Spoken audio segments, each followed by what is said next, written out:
Est-ce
titre de la prédication ce matin, c'est, dès que ça voudra bien s'afficher, voilà, une chose nouvelle. Amen. Quelqu'un dit avec moi, une chose nouvelle. Une chose nouvelle. Une chose nouvelle. Une chose nouvelle. Amen. Je ne sais pas si vous aimez les choses nouvelles. Amen. Gloire au Seigneur. Quand j'étais jeune, j'aimais bien ce qui était ancien, et ce qui coûtait cher, mais après, le problème, c'est que quand on a dépensé beaucoup d'argent, il faut garder ça longtemps, parce qu'il faut rentabiliser l'investissement. Maintenant, j'ai changé d'avis. Je préfère avoir des choses qui ne coûtent pas cher et changer souvent. Comme ça, je n'ai pas de mal à m'en séparer, et puis j'ai quelque chose de nouveau. Amen. Je ne parle pas de mon épouse. Hein. Mon épouse, ça fait 40 ans que je l'ai. Je vais la garder, merci Seigneur. C'est la femme que Dieu m'a donnée. Et ça, c'est mon bien le plus précieux, à part mes enfants et mes petits-enfants. Amen. Mais voilà, dans la vie, j'aime bien avoir des choses nouvelles. Et je ne sais pas si vous êtes comme ça, vous aimez bien avoir des choses nouvelles. Et parfois, il faut désirer des choses nouvelles. Avec le Seigneur, il faut constamment désirer des choses nouvelles. Amen. C'est très important, Église. Constamment, avec Dieu, il faut désirer des choses nouvelles. Une onction nouvelle, une expérience nouvelle, une puissance nouvelle, un miracle nouveau, quelque chose de nouveau. Sinon, vous vous encroûtez dans ce qui est ancien. Et tu sais quoi? Ce qui était hier, c'était hier. Mais c'est fini, tu ne peux plus rien faire avec hier. Mais aujourd'hui, tu peux déterminer ce que sera aujourd'hui et demain. Et ça, c'est une réalité. Quelqu'un dit Amen? Amen. Encouragez-moi, parce que comme je ne vais pas parler fort, j'ai besoin d'entendre votre voix ce matin. Amen. On va faire une première lecture. On va faire que 2 lectures ce matin. Première lecture dans Tite, chapitre 3, verset 4 jusqu'à 7. C'était la méditation pour cette semaine. Pour ceux qui peuvent, on va se lever pour lire la parole du Seigneur. Tite, chapitre 3, verset 4 à 7. Mais lorsque la bonté de Dieu, notre Sauveur, et son amour pour les hommes ont été manifestés, il nous a sauvés, non à cause des œuvres de justice que nous aurions faites, mais selon sa miséricorde, par le baptême de la régénération et le renouvellement du Saint-Esprit qu'il a répandu sur nous avec abondance par Jésus-Christ notre Sauveur, afin de justifier par sa grâce, nous devenions en espérance héritiers de la vie éternelle. Amen. Seigneur, bénis ta parole, bénis ton Église ce matin, au nom de Jésus. Amen. Vous pouvez prendre place. Avant d'aller plus loin, je veux partager 2 vérités avec vous, qui sont essentielles. J'ai déjà partagé depuis quelques semaines, mais sur lesquelles je veux encore une fois insister ce matin. La première vérité, c'est que la volonté du Seigneur, pour chacun de nous, pas pour quelques-uns, pour chacun de nous, pour toi, Raphaël, pour chacun de nous, pour 2019, c'est que nous puissions entrer dans une dimension de percée. Ça, c'est le désir de Dieu pour chacun. Amen. Quelqu'un est d'accord? Dites Amen. Amen. Amen. Que chacun et chacune entre dans une nouvelle dimension. Qu'elle soit spirituelle, professionnelle, matérielle, affective, physique ou autre. La volonté de Dieu pour cette année 2019, c'est que nous puissions entrer dans cette percée, entrer dans une nouvelle dimension. Amen. Amen, je le crois, Église. Vous ne dites pas Amen, ça ne va rien changer, vous savez. Amen. Amen. La deuxième vérité, c'est que tout le monde ne va pas vivre cette percée. Et je vais m'expliquer. Seulement celles et ceux qui vont le désirer de tout leur cœur vont vivre cette percée, vont vivre cette promesse qui nous appartient, qui est pour chacun de nous cette année. Le Seigneur a une clé, il nous donne une clé dans notre main. Après, la question est de savoir ce que nous allons faire avec cette clé. Est-ce que nous allons la mettre dans la serrure qui va ouvrir la porte et qui va nous permettre de percer cette année, ou est-ce que nous allons garder cette clé précieusement et la mettre dans un endroit où personne ne va la trouver? Mais la volonté du Seigneur, c'est que chacun de nous puissions entrer dans une nouvelle dimension. Quelqu'un dit Amen. Amen. Amen. Alléluia. Gloire au Seigneur. Je vais faire ressortir 3 points de ce texte. On a déjà commencé à travailler avec ce texte pour ceux qui étaient là. Jeudi, on a eu une réunion de prière extraordinaire jeudi.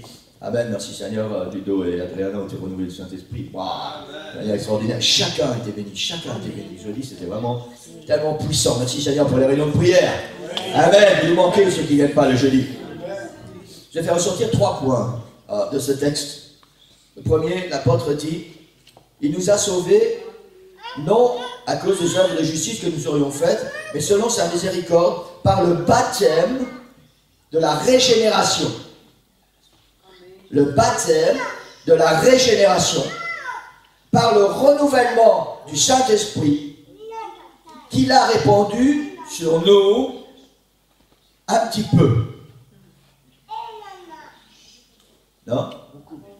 Ah, quelques-uns suivent, c'est encore écrit. Qu'il a répandu sur nous avec abondance. Amen. L'église, j'ai besoin que vous soyez avec moi ce matin. Amen. C'est là quelque chose pour toi aujourd'hui. Il faut juste que tu sois dans la parole du Seigneur. Tu mets ton cœur, tu mets ton âme, tu mets tout ce que tu es et tu vas quitter ce lieu différent tout à l'heure. Amen. Amen. Le baptême de la régénération. Je suis allé voir la définition de régénération. Ça vient du latin regeneratio, ou sio, excusez-moi la prononciation, qui veut dire retour à la vie.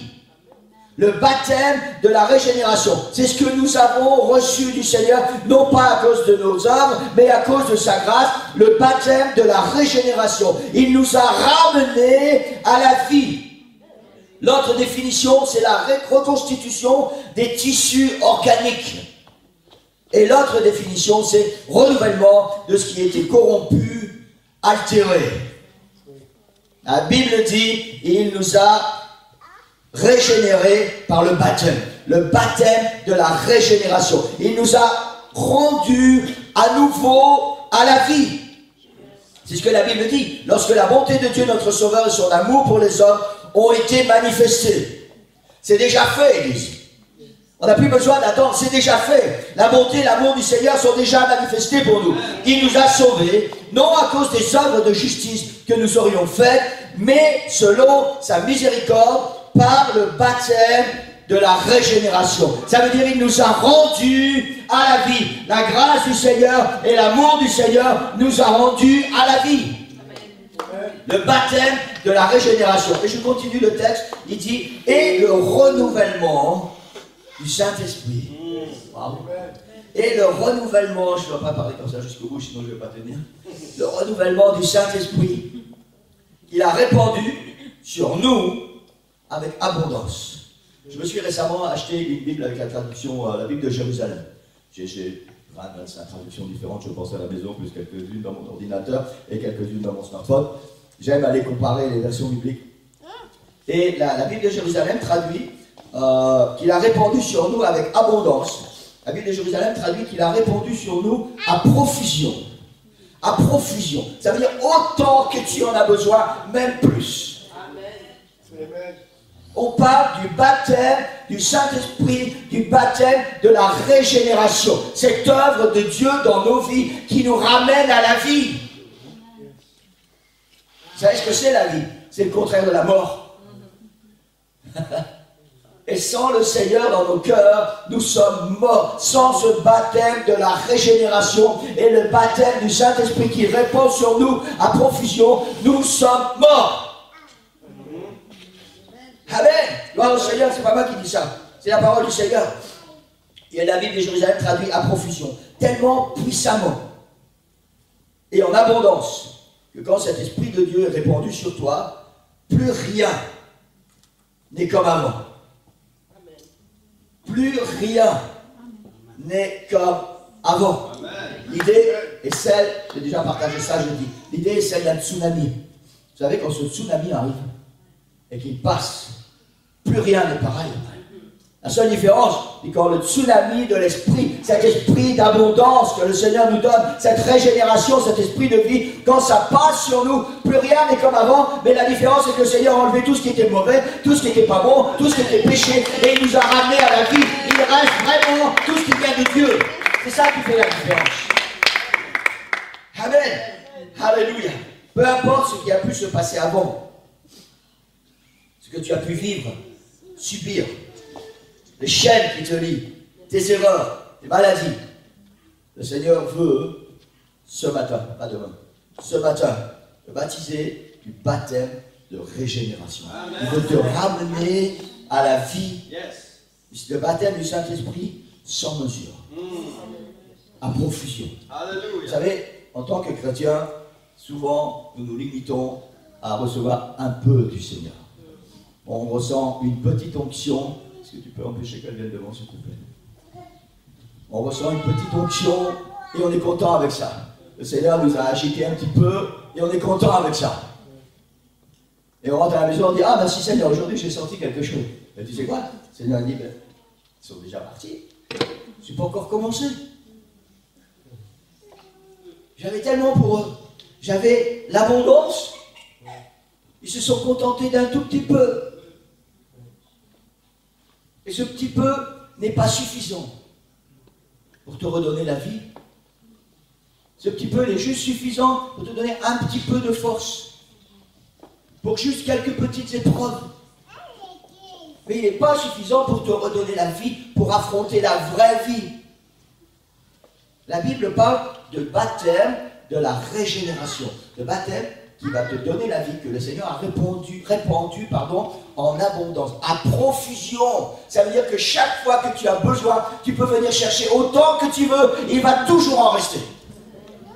C'est ça que la Bible nous enseigne. C'est ça que le Seigneur a pour chacun de nous. Le Seigneur n'est pas un Dieu limité. Nous limitons Dieu. Mais lui n'est pas un Dieu limité. Il donne en abondance. Il donne à profusion. Et tant que tu as besoin, tu peux venir dans la présence du Seigneur. Il y aura toujours à profusion pour toi. Toujours. Le frigidaire du Seigneur n'est jamais vide. Son compte en banque n'est jamais à plat. Amen. Amen. À profusion, la Bible dit. En abondance. La Bible dit bien au-delà de ce que nous pourrions penser, espérer ou même imaginer. Bien au-delà. Allez, bien au-delà. Alléluia. Bien au-delà. À profusion. En abondance. En abondance. Vous savez, je suis en train d'apprendre. Eh oui, je suis dans ma 61e année. Et parfois on pense que parce qu'on a passé les caps des 60 ans, on a acquis pas mal de choses, on a beaucoup de bagages, on a des grosses valises derrière soi. Je suis en train d'apprendre cette abondance. Amen.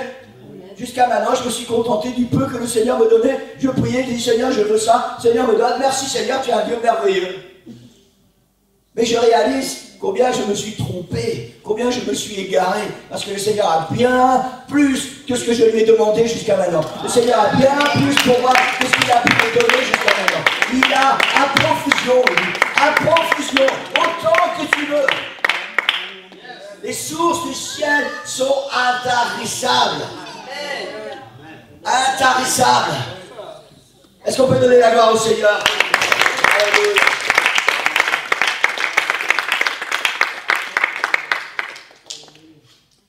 Alléluia. Alléluia. Sans mesure, à profusion. Et on va entrer dans le vif de la prédication ce matin. Ésaïe chapitre 43, versets 18 à 21. Je pense que la plupart d'entre vous connaissez ces paroles. Certains, vous les avez vécues. Pour d'autres, quelqu'un les a vécues à votre place. Ésaïe 43, versets 18 à 21. Ne pensez plus aux événements passés et ne considérez plus ce qui est ancien. Amen. On dirait que le Seigneur a vraiment tout conduit bien avant que la réunion commence ce matin. Wow. Voici, verset 19, je vais faire une chose nouvelle sur le point d'arriver. Ne la connaîtrez-vous pas? Je vais mettre un chemin dans le désert et des fleuves dans la solitude. Alléluia. Les bêtes des champs me glorifieront, les chacals et les autruches, parce que j'aurai mis des eaux dans le désert, des fleuves dans la solitude, pour abreuver mon peuple, mon élu. Alléluia. le peuple que je me suis formé publiera mes louanges. Alléluia. Alléluia. Le Seigneur dit, par l'intermédiaire du prophète, ne pensez plus à ce qui est ancien. Il dit, voici, je vais faire une chose nouvelle.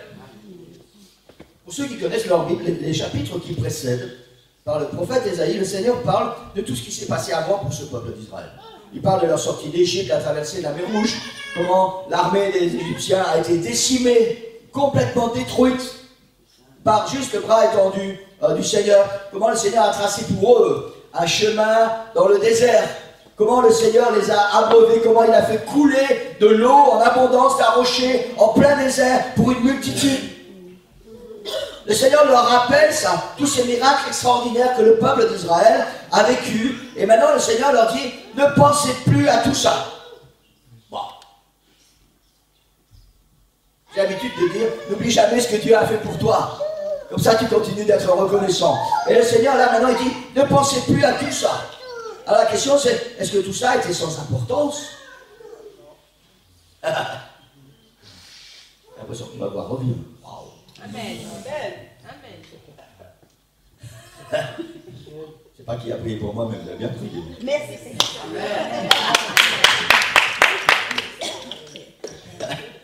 Amen. Faut-il oublier tout ce que Dieu a fait pour moi? Ne pensez plus à ce qui est ancien, la Bible dit. Ne pensez plus. Toutes ces bénédictions, tous ces miracles que j'ai pu vivre, est-ce que je dois oublier ça? Faut-il oublier ce qui est devenu ma vie depuis que Jésus a pris la place dans mon cœur? Faut-il oublier le chemin que Dieu a tracé pour moi quand j'étais dans mon désert? Faut-il oublier quand le Seigneur a fait sortir de l'eau du rocher pour m'abreuver quand j'avais soif?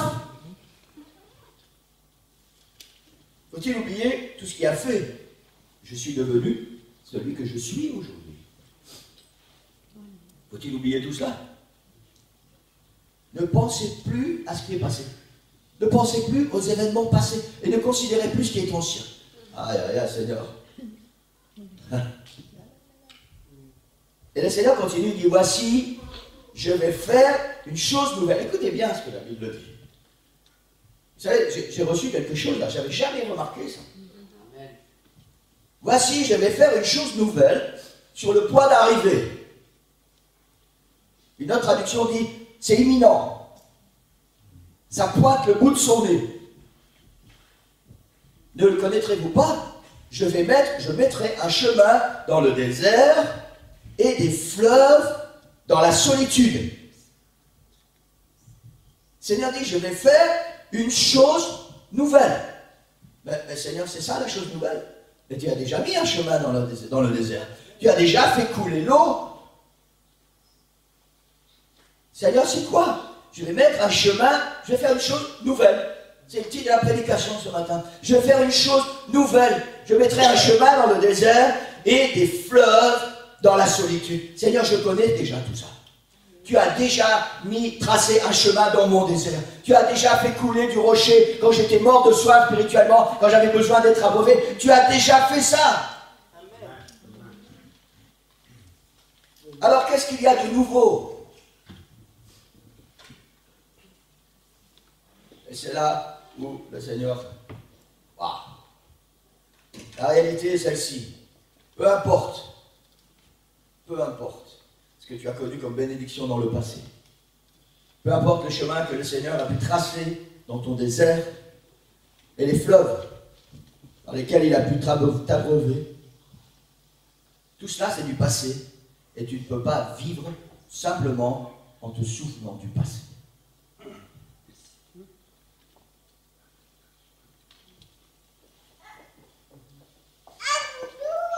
Alors j'ai deux questions ce matin. Plutôt une qui se divise en deux. Ton passé, c'est la force qui continue de couler en toi aujourd'hui, qui n'a jamais cessé de couler et qui fait ce que tu es, ou c'est juste des souvenirs auxquels tu t'accroches pour ne pas abandonner, pour ne pas sombrer dans le désespoir, des souvenirs lointains d'un désert que tu as traversé avec le Seigneur il y a très longtemps. Peut-être même que ton passé, c'est uniquement celui de tes parents, de tes amis, leurs expériences qu'ils ont partagées avec toi, ce en quoi ils croient, mais que toi, tu n'as jamais vécu. La génération à laquelle le prophète Ésaïe s'adresse, elle sait ce qui s'est passé dans le désert. Elle sait, parce que les parents leur ont raconté comment Dieu a tracé un chemin dans le désert. Elle sait comment Dieu a fait couler l'eau du rocher pour abreuver son peuple. Mais ça, c'était la génération avant eux. Eux ne connaissent pas ça. Ils n'ont jamais vécu ça. Ils savent que c'est possible, mais ils ne l'ont pas vécu. Ils vivent avec les bénédictions des autres. Amen. Et même s'ils avaient, eux, vécu ça, ils vivent avec leur passé. Qu'ils soient bons ou qu'ils soient mauvais, ils vivent avec un chemin qui a été tracé dans leur vie il y a je ne sais pas combien d'années. Ils vivent avec un rocher duquel l'eau est coulée quand ils étaient assoiffés il y a quelques années. Mais qu'en est-il pour toi maintenant? Qu'en est-il pour toi aujourd'hui? Est-ce qu'il y a encore de l'eau qui coule dans ton cœur aujourd'hui? Est-ce que le Seigneur est encore en train de tracer un chemin dans lequel tu marches aujourd'hui? C'est juste. Oubliez ce qui était avant. Ne vous souvenez plus de ce qui était passé. Et le Seigneur dit, je vais faire quelque chose de nouveau. Ça veut dire que je vais à nouveau tracer, mais ça sera un nouveau chemin. Je vais faire un chemin dans lequel tu vas devoir marcher et je vais faire couler de l'eau qui va t'abreuver parce que le chemin d'hier et parce que l'eau d'hier, c'était pour hier. Alléluia. Alléluia. Le temps est venu pour toi de faire une nouvelle expérience de miracle. C'est Dieu qui parle. Et il dit avec moi. Seigneur parle ce matin. Seigneur te parle ce matin. Et il te dit, le temps est venu pour toi de faire une nouvelle expérience de miracle dans ta vie avec moi. Yes. Toi et moi, un nouveau chemin. Je vais faire quelque chose de nouveau dans ta vie. Dans le désert que tu es en train de traverser. Je vais faire quelque chose de nouveau. Waouh! Alléluia! Tu ne peux plus vivre avec ton passé. Tu as besoin de forces nouvelles, d'expériences nouvelles, de quelque chose de nouveau. Oublie le passé. Tourne la page. N'oublie pas les bénédictions du Seigneur, mais ne vis pas avec ça sans avoir des nouvelles bénédictions. Amen. L'ancien chemin que j'avais tracé, c'est le Seigneur qui parle, pour toi, est trop étroit pour la marche que tu dois accomplir aujourd'hui. C'est pour ça que j'ai besoin de tracer un nouveau chemin. L'ancien fleuve que j'ai ouvert dans ton désert n'a plus assez de courant pour étancher ta soif actuelle. Je vais faire quelque chose de nouveau, le Seigneur. Amen. Non pas que ce que le Seigneur a fait hier dans ta vie n'était pas bon ou incomplet. Ne croyez jamais ça. Tout ce que Dieu fait est parfait. Tout ce que Dieu a fait dans ta vie hier, c'était parfait. Ce chemin qu'il a tracé dans ton désert d'hier, il était parfait. Ce fleuve qu'il a fait couler du rocher dans ta vie d'hier, c'était quelque chose de parfait. Mais ça n'est plus adapté au désert dans lequel tu passes aujourd'hui. Amen. Yes. Aujourd'hui, le désert que tu dois traverser n'est plus le même. Tu as besoin que le Seigneur il trace un nouveau chemin, qu'il y fasse couler un fleuve nouveau. Les attaques que tu vas rencontrer dans ta vie aujourd'hui sont différentes de celles que tu as pu rencontrer hier. Amen. Amen. Dans ma vision, la nuit de mercredi à jeudi, à partir de 3h du matin, j'étais copain avec le Seigneur. Et merci Seigneur pour ça, parce que je me lève le matin, je suis moins en forme, mais bon. Amen. Et il s'est passé plein de choses avec le Seigneur et je suis tellement reconnaissant au Seigneur pour ça.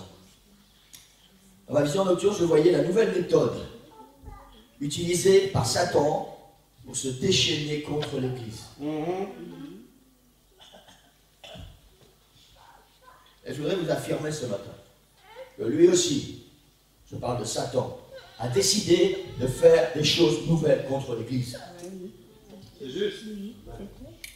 Parce que trop souvent, nous connaissons sa façon d'agir, trop souvent, nous connaissons sa tactique, et ça ne marche plus. Alors il invente, il se réinvente, il innove, il investit énormément de temps et d'énergie avec les démons pour trouver de nouvelles stratégies de combat pour détruire l'Église de Jésus-Christ. Yes. C'est juste. La vérité, c'est qu'il a actualisé ou réactualisé la méthode Constantin. Pour ceux qui connaissent un peu l'histoire de l'Église, vous allez savoir tout de suite de quoi je parle. Satan est en train de réactualiser la méthode Constantin. Constantin, c'était un empereur et il a lutté contre l'Église primitive. Il a lutté contre cette Église. Et il s'est rendu compte que plus il luttait contre l'Église, et plus elle multipliait. Et il était fâché, il n'était pas content. Alors il a adopté une tactique.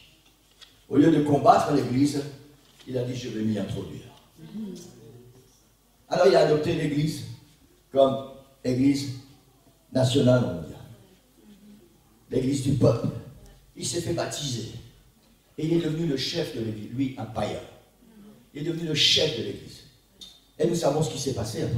Il a introduit toutes ces hérésies que nous connaissons. Il a introduit toutes les erreurs, tous les mensonges. Et il a détruit l'Église apostolique.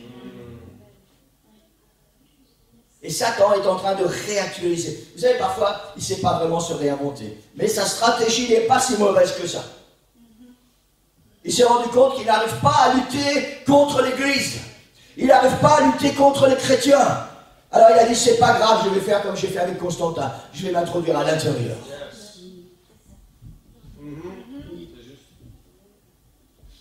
Dans ma vision nocturne, je voyais le déploiement d'un nid de vipères. Tout le monde sait ce que c'est une vipère. Je voyais le déploiement d'un nid de vipères. Il sortait d'un sac, il y avait un grand sac comme dans le temps, les grands sacs à pommes de terre, vous savez, quand on allait chercher à la ferme, un peu plus fin, le même genre. Et personne ne fait, mais c'est comme si quelqu'un prenait ce sac et on faisait vider ce qu'il y avait dedans. Et dans ce sac, il y avait tout un nid de vipères. Il y avait plein de vipères. Et ces vipères se faufilaient entre les pierres, entre les arbres. Il y avait des chaises, et ces vipères se faufilaient entre les chaises. Et elles venaient piquer les chrétiens. Et la particularité, c'est que chaque vipère avait un venin spécifique.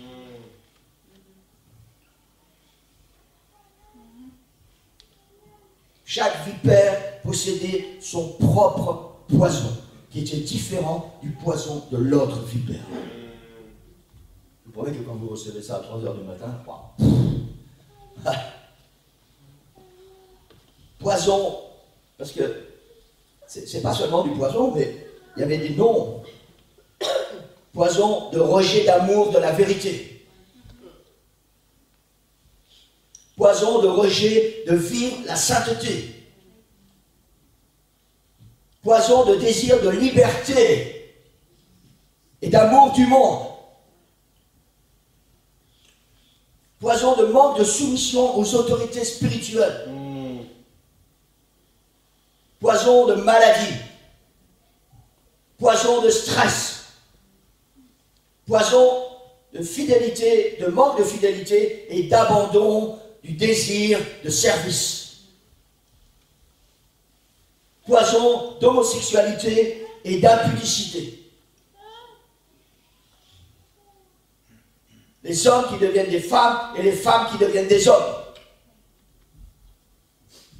Tous ces poisons dont l'Église est contaminée. Parce que Satan a envoyé ses vipères. Et ces vipères sont en train de piquer les chrétiens. Elles sont en train de nous administrer des poisons.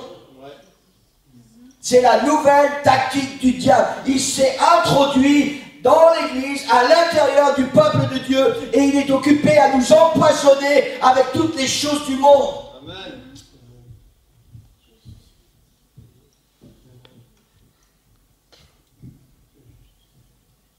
Je voyais ces vipères avec un aspect gluant, et c'est impossible de les attraper.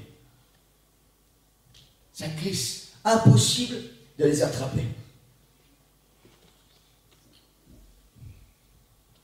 C'est la façon dont le diable travaille aujourd'hui dans l'église de Jésus-Christ. Il s'est introduit à l'intérieur. Il ne peut pas lutter contre l'église, alors il va lutter dedans. Dedans. Il a réalisé que la plupart du temps, il ne peut pas nous emmener dehors. Alors il prend ce qui est dehors et il l'amène dedans. Des vipères empoisonnées qui nous piquent et qui nous empoisonnent un peu à la fois. C'est tellement fort, Église. C'est tellement fort.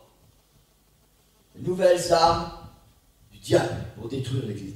Voilà pourquoi le Seigneur veut tracer un chemin nouveau devant toi.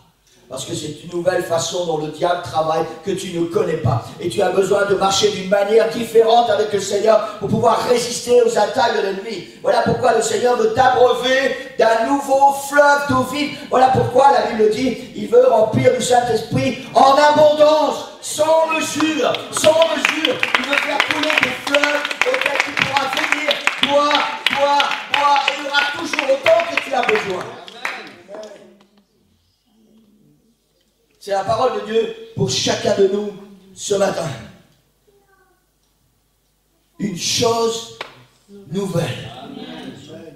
Nouvelle. Ne crois pas que tu peux continuer à vivre en tant que chrétien comme tu as vécu jusqu'à maintenant.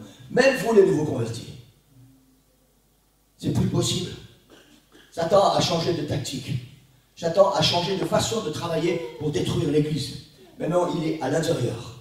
Il envoie ses vipères à l'intérieur. Il envoie ses démons à l'intérieur qui vont venir te piquer et t'empoisonner. Empoisonner ta vie spirituelle pour que tu perdes ce retour à la vie. Cette régénération que le Seigneur veut te donner. Il veut te ramener à la vie. Et Satan, lui, il veut te voler la vie que Dieu te donne. C'est juste. Yes. Amen. Ça paraît compliqué, mais c'est tellement simple. Tellement simple. Amen. L'Église, c'est vipères, c'est poisons que le diable injecté dans les chrétiens aujourd'hui font que les chrétiens veulent vivre comme les gens du monde. On veut bien s'appeler chrétien, on veut bien recevoir les bénédictions, mais on reste comme avant. Il n'y a pas cette régénération. Le Seigneur veut nous donner la vie. Nous redonner la vie. Il veut régénérer les tissus qui étaient abîmés. Tout ce que le diable est venu détruire dans ta vie, il est venu détériorer. Le Seigneur veut te baptiser du baptême de régénération. Il veut te redonner la vie. Il veut que tout ça redevienne saint. Pour lui, parce qu'il est saint.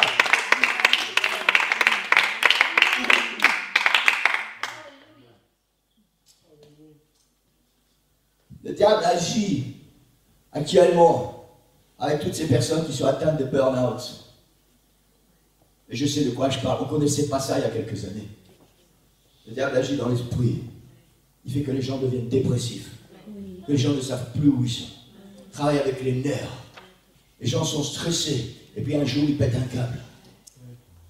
Et quand tu as pété un câble, tu ne sais plus où tu es. Et là, le diable, il vient, il travaille. Non seulement avec toi, mais avec tous ceux qui t'entourent. Il veut te détruire, toi, mais il veut détruire ceux qui sont autour de toi. Il veut détruire ta famille, il veut détruire ton couple, il veut détruire ton foyer, il veut détruire ton église.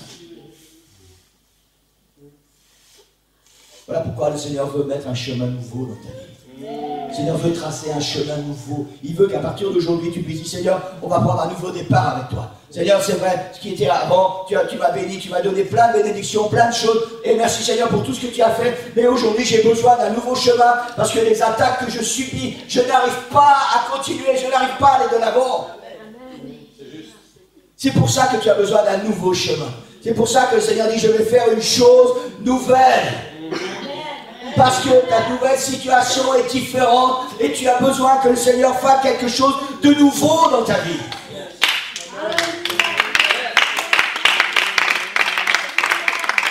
Amen. Tous ceux qui sont baptisés du Saint-Esprit, tout ce que tu as connu, merci Seigneur, tellement extraordinaire. Mais c'est si peu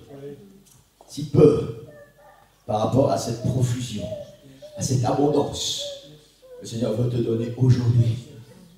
Il veut tracer ce nouveau chemin aujourd'hui. Il veut t'abreuver d'un nouveau fleuve de vie aujourd'hui. Aujourd'hui, parce que tu ne peux plus vivre comme avant, parce que les armes avec lesquelles tu luttais avant ne sont plus adaptées pour le combat actuel. Tu as besoin de nouvelles armes, tu as besoin de marcher dans un nouveau chemin, tu as besoin d'un esprit de force et de puissance comme tu n'as jamais reçu auparavant. Parce que l'Église doit continuer d'aller de l'avant, parce que tu dois continuer d'être un soldat du Seigneur, parce que tu dois continuer de te battre sans compromis. On a parlé beaucoup de ça hier et on a insisté, sans compromis avec le Seigneur, zéro compromis.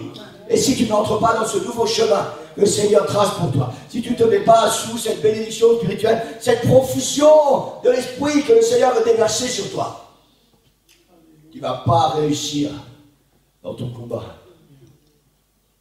Il y a ces vipères qui vont venir. Vous savez quoi? La bonne nouvelle, Église. Ça, c'est extraordinaire.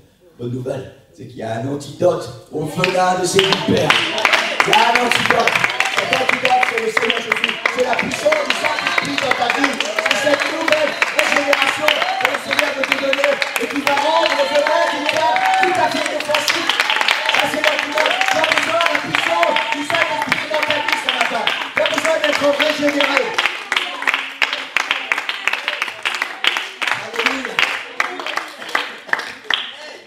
Alléluia. Vous pouvez rester debout si vous voulez, j'ai terminé. Alléluia. Alléluia. Alléluia. Ne considérez plus ce qui est ancien, la Bible dit. Je sais que pour chacun de nous, nous vivons des situations nouvelles. Nous vivons des situations différentes. Et tellement souvent, nous ne savons pas quoi faire. Parce que le diable a changé de tactique. Il a changé de façon de travailler. Et nous ne sommes pas habitués à sa nouvelle manière de travailler. Nous ne savons pas comment réagir. Le Seigneur dit par l'intermédiaire du prophète Ésaïe, voici, je vais mettre un nouveau chemin dans le désert. Je vais faire quelque chose de nouveau. De nouveau. Parce que chaque tribulation, chaque situation difficile que tu traverses, c'est un désert. Et dans ton désert, le Seigneur va mettre un chemin. Le Seigneur n'a pas dit que tu ne vas pas passer dans le désert. Il a dit, je vais mettre un chemin nouveau dans ton désert, pour que tu puisses traverser ce désert. Et dans ce désert que tu vas traverser, je vais mettre des fleuves nouveaux, pour pouvoir t'abreuver d'une nouvelle manière, pour que tu puisses aller de l'autre côté. Alléluia. Alléluia. Pour tous ceux qui sont baptisés du Saint-Esprit, le Seigneur a quelque chose de plus grand pour toi ce matin. Oublie ce qui était avant. C'était quelque chose de merveilleux, c'était quelque chose d'extraordinaire. Je me souviens, moi, le jour où le Seigneur m'a baptisé de son esprit, c'était tellement extraordinaire. Tellement extraordinaire. Pasteur Chula ne pouvait pas me contrôler. Il voulait que je joue de la guitare. J'ai dit non. J'ai désobéi à mon pasteur ce jour-là. Je lui ai dit non, moi je veux danser, je veux crier, je veux louer. J'ai pris le pasteur Stéphane, on s'est pris par le bras et on a commencé à danser dans l'église, comme des fous. On se foutait pas mal si les gens nous regardaient. J'ai pris ma petite fille, elle était petite à l'époque, j'ai pris dans mes bras et on a commencé à danser dans l'église. Et j'arrivais pas à arrêter de louer le Seigneur. J'étais là et c'était en abondance. Et tu sais quoi? Ça c'était hier. Ça c'était hier. Aujourd'hui le Seigneur a un nouveau chemin. Il a une nouvelle abondance. Il a quelque chose de plus grand. Il y a quelque chose qui est sans limite. Sans limite, je ne sais pas ce que tu as reçu hier. Le Seigneur a quelque chose de plus grand aujourd'hui. Et pour ceux qui n'ont pas encore reçu, le Seigneur a quelque chose pour toi, extraordinaire, fabuleux, quelque chose que tu n'as jamais expérimenté et qui va révolutionner ta vie. Dans le désert dans lequel tu marches, le Seigneur va tracer un chemin. Et d'un seul coup, tu vas te rendre compte que tu n'es plus seul. Et c'est tellement facile si le Seigneur est à tes côtés. Alléluia. Je crois de tout mon cœur, Église. Tu prends cette clé. C'est une clé spirituelle. Tu prends cette clé. Et tu fermes tes yeux, tu vas voir devant toi, il y a une porte. Tu prends cette clé, tu la mets dans la serrure. Et tu tournes. Wow. Alléluia. Alléluia. Je vais mettre un chemin dans ton désert et des fleuves dans ta solitude. Alléluia. Viens prendre la clé ce matin. Peut-être que vous attendez à ce que quelqu'un vienne prier pour vous. C'est certainement pas nécessaire. C'est pas moi qui vais vous baptiser du Saint-Esprit. C'est pas moi qui va créer un chemin nouveau dans ton désert. C'est pas moi qui vais faire couler l'eau vive. Si tu es assoiffé, c'est le Seigneur. C'est sa promesse. Tout ce que tu as besoin de faire ce matin, et je voudrais que tous ceux qui veulent utiliser cette clé, vous puissiez vous avancer. Venir à l'autel, c'est un acte de foi. C'est un acte de foi. C'est quelque chose qui va booster ta foi. Il va t'aider à prendre par la foi la promesse du Seigneur pour qu'elle s'accomplisse dans ta vie. Amen. Ceux qui s'avancent, avancez un peu plus, comme ça il y a la place pour ceux qui sont derrière. La question ce matin, je voudrais qu'on puisse tous fermer nos yeux. Le Seigneur te donne une clé. Une clé dans ta main là maintenant. Qu'est-ce que tu vas faire avec cette clé? Est-ce que tu es content avec ce que tu vis jusqu'à maintenant? Est-ce que tu vas continuer à te laisser piquer par les vipères du diable et à te laisser empoisonner spirituellement jusqu'à ce que tu meurs? Ou est-ce que tu vas mettre cette clé dans la serrure? Waouh! Tourne cette clé dans l'esprit, Église, au nom de Jésus. Au nom de Jésus, fais-le maintenant. Tourne cette clé et tu ouvres cette porte. Le chemin que le Seigneur trace pour toi aujourd'hui, ce nouveau chemin, cette nouvelle vie dans laquelle il veut que tu puisses t'engager et dans laquelle tu vas trouver toutes les forces et les bénédictions dont tu as besoin pour marcher avec lui.